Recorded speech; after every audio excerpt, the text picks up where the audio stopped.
Back When You Called Us Devils, um mangá perturbador, que trata abuso físico e psicológico de uma forma tão natural, e mesmo te deixando muito desconfortável, te intriga o suficiente para te fazer continuar a ler a obra. A trama se passa 6 meses depois do nosso protagonista, chamado Yusuke, perder a memória. Ele aparentemente é um adolescente normal, que até mesmo tem uma namorada. 6 meses de namoro, ainda não foi capaz de beijá-la. O típico adolescente que você espera encontrar num shonen bobo japonês. Mas tudo muda no momento em que seu companheiro de trabalho mostra uma cicatriz enorme nas costas. Era tipo uma mancha de queimado. E aquilo foi cometido por Yusuke. Mas como assim? Ele não tinha perdido sua memória? Ele não é apenas um adolescente normal? Yusuke do passado era muito malvado. E ele queria, com água quente, fazer o formato do Japão nas costas de seu colega de classe apenas para ver como ficaria. E o garoto apenas aceitou, pois sabia que caso tentasse enfrentar Yusuke, a punição seria muito maior. Mas como isso aconteceu? Nosso protagonista não se lembra, mas costumava ser o próprio Akuma. Isso não entra na cabeça de Yusuke. Mesmo com a prova na frente dele, uma vítima de seus inúmeros crimes, ele não conseguia acreditar. A sua vítima finalmente consegue um pouco de alívio e conforto após deitar Yusuke na porrada. Eu também fiquei aliviado, ele devia ter recebido a mais porrada, isso sim. O que foi até pouco, diga-se de passagem. Nosso protagonista acorda no hospital e sua mãe está em sua frente sem acreditar no que aconteceu com seu filho. Ela não sabia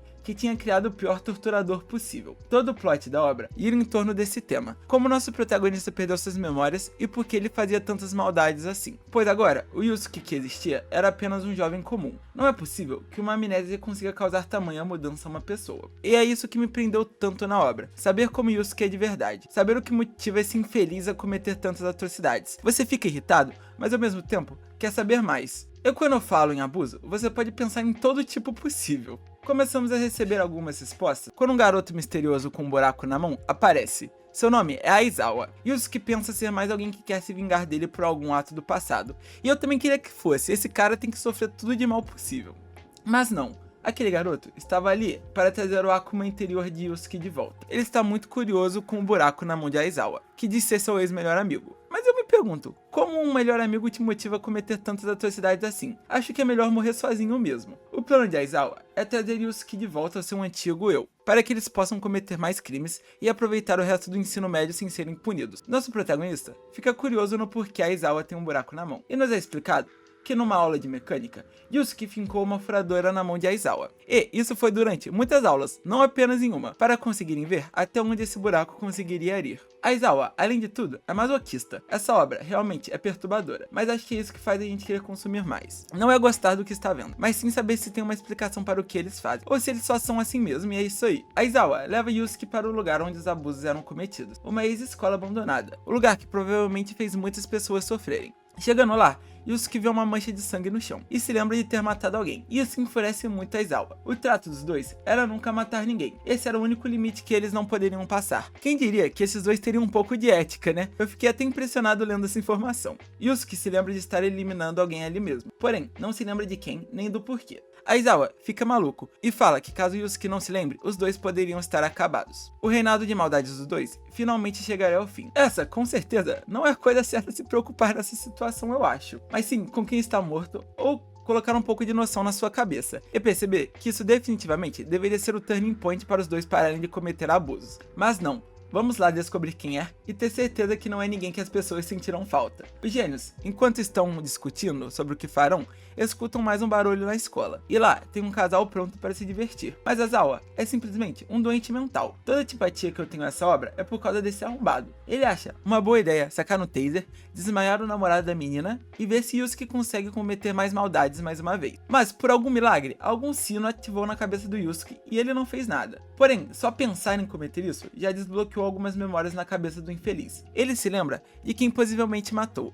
Ishinose, uma garota que também sofreu muito nas mãos dos dois. Ele até mesmo vê o gato dela rondando a escola como se fosse um sinal de que realmente aquele sangue era dela. Aparentemente, o imbecil gostava da Ishinose, e quando se lembra de tudo que fez a ela, percebe que não conseguirá se perdoar. Eu já comecei a pensar, isso é claramente síndrome de Estocolmo, e essa mulher está maluca. Não é possível que ela realmente vai gostar desse imbecil também. E são esses tipos de pensamento que nos fazem continuar a ler a obra. Não é por gostar, mas sim porque não é possível algo tão doentio acontecer assim e ficar sem explicação.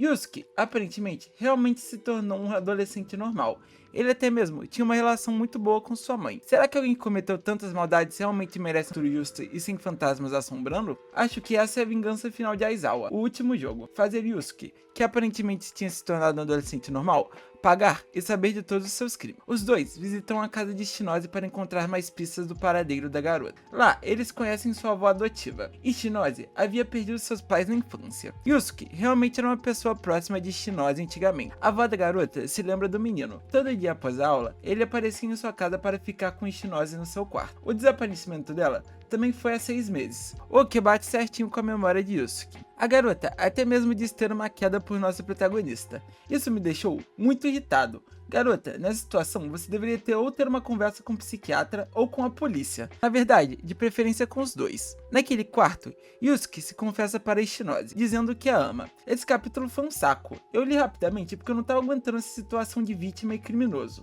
Naquele quarto, ele se lembra que Shinose havia pedido para ser enterrada no jardim florido. Que romântico, hein? Nossa! Eles vão até o jardim de flores que tem na escola abandonada. E realmente tem um corpo lá. Mas não é o de Shinose, é de um gordo estranho que Yusuke reconhece ter matado depois. E as provas do crime que eles cometiam estavam lá também. Um pendrive cheio de vídeos das vítimas passando por situações extremamente vergonhosas. E é por isso que eles nunca foram denunciados. Eles cometiam vários tipos de abusos com as vítimas. Depois, compravam o silêncio chantageando vazar tudo na internet. Nesse momento, eu só queria que o gato da Shinose pulasse nos dois e que eles virassem adubo para a terra ali. Mas ok, continuando. Aparentemente, Shinose está viva. E com isso, nosso protagonista ganhou um pouco mais de esperança de relembrar o passado. Que sinceramente, nem merecia ser relembrado também. Era só essa porra desse Aizawa ter ficado longe que talvez o protagonista acharia que o amigo dele no início só endoidou e quebrou ele na porrada à toa. Mas não, o loiro aparece e acaba com tudo. Se bem que Yusuke provavelmente seria alvo de vários tipos de vingança quanto mais o tempo passasse. O Scooby-Doo e o Salsicha do Mal continuam sua saga de relembrar o que fez que o nosso protagonista perdesse a memória. Agora, eles têm que descobrir de quem era aquele corpo e Shinose se realmente está viva. Após a escola, nosso protagonista volta para casa. E lá tem uma conversa normal com sua mãe. Aparentemente, ele começou a valorizar as relações humanas pela primeira vez em toda a sua vida. Agora, ele está para entrar de férias, e diz a ela que seu curry é muito bom, mas o que ele faria seria muito melhor, e promete fazer curry durante as férias para sua mãe. Ele percebe que enquanto estava fazendo suas tarefas, sua mãe havia sido espancada e tinha ido para o hospital. Aparentemente, mais uma pessoa que sofreu nas mãos de Yusuke decidiu agir. Essa foi a única vez no mangá inteiro que eu fiquei triste por algo ter sido feito contra ele. A mãe dele é uma personagem incrível, que não merecia a porra de um filho que tinha. Ok, lá vai o Aizawa descobrir quem fez isso com a mãe dele enquanto nosso protagonista cuida um pouco dela. Pouco tempo depois, Aizawa descobre que foi um casal de irmãos que havia passado pelo abuso dos dois. Eu não irei especificar e nem recomendo que vocês leiam essa merda, mas provavelmente é exatamente isso que vocês estão pensando. A vingança de Yusuke é um pouco mais leve pelo menos. Ele pega o martelo e estoura todos os dedos do pé do irmão. Perto do que esse imbecil poderia ter feito, é até ok. Eles saem de lá e Aizawa acredita que o Akuma interior de Yusuke está voltando. Dá muita dó dos irmãos. O irmão mais velho só queria proteger a irmã mais nova. Eles são muito próximos desde pequeno. Nesse capítulo, eu voltei a repensar o que eu estava fazendo da minha vida lendo mangá, mas deixei de lado para ver se Shinose estava viva. Chegando em casa, ele encontra Tamaki e fala que quer terminar com ela. Ela pergunta para ele se o que Aizawa falou era verdade. O loiro tinha contado tudo para a atual namorada dele, que não conseguia acreditar. Yusuke só confirma, mas mesmo assim, ela não quer largar dele. Ela até se sujeita a passar por atos inadmissíveis só para comprovar o caráter dele. Cara, o que estão colocando no prato dessas duas? Não é possível. Ok, ele faz o curry para a namorada e se lembra de alguma paisagem de quando desapareceu. Era uma cidade praiana. Ele disse que terá que ir para lá e esse é o fim do 3º volume. Ele e sua namorada partem para lá. Chegando, ele conversa com uma Bachan que o reconhece na hora. Ela era dona da pousada e o chamou de Usako. Ele e Shinose fugiram para lá 1 ano atrás e mudaram de identidade. Mas o que a Bachan contou para ele o assustou. E Shinose havia deixado uma carta para ele há 2 meses. Ela definitivamente está viva. Lendo a carta, ele se lembra do plano que tiveram. E Shinose não conseguia viver em uma sociedade onde ela pensava que era uma menina suja. Adivinha por culpa de quem? Da porra do Yusuke. Sim, você quer esquecer esse passado, mas quer fugir com quem te fez ficar assim? É uma burrice fora dos limites. Eles fugiram para uma cidade costeira, onde ela sentiria que não seria julgada. Sua cidade natal, onde seus pais morreram em um acidente. Ela quer ir para uma cidade que causou um trauma na vida dela, com um cara que causou um trauma trauma na vida dela. Eu queria saber o que se passa na cabeça dessa garota. Voltando à história, quando Yusuke está conversando com Tamaki, ele se lembra do gordo que matou e enterrou na escola. Ele disse que era um mal ainda maior do que ele. Naquela cidade costeira, tinha um infeliz que era apaixonado na mãe de Shinose, mas não era recíproco. Então, ele simplesmente matou ambos os pais de Shinose e ficou preso por 10 anos. Agora, finalmente ele poderia se vingar da garota. Você tá vendo por que você não volta pra uma cidade que te causa um trauma? Não é difícil pensar, colocar seus neurônios para funcionar. Mas ok, o homem encontra Yusuke na praia e ameaça os dois, falando que os joguinhos estão apenas começando. A Batian vê isso de longe e consegue impedir o cara de fazer algo pior com os dois naquele momento. Mas ele volta, dia após dia em horários diferentes, batendo na porta do casal. Eles não conseguiriam ter paz naquele local. Até que um quarto no hostel fica vago e o homem se muda para lá. Yusuke tem um plano de fingir fugir para atrair ele para a escola abandonada, onde cometeu várias maldades. Chegando lá, os dois armam uma armadilha para o homem. Ele usa Shinose como isca. Ela diz que eliminou Yusuke e agora os únicos dois na escola são ela e o assassino dos seus pais. Eles têm um certo diálogo bem constrangedor, mas, durante isso, ela enfia um canivete na barriga do esquisitão, e Yusuke aparece lutando com ele, terminando o trabalho. Os dois enterram ele juntos e vão para a rua e tem um último diálogo antes de Yusuke perder a memória. Eles estão tendo um diálogo normal, e Yusuke acha que ela está curada da maldição que chama ela de suja na cabeça dela. Até que um mendigo aparece e fala tais palavras. Caralho, não é possível, mano, esse mangá estressa muito. Mas ok, Yusuke fica maluco e fica se perguntando se tudo que fez foi em vão.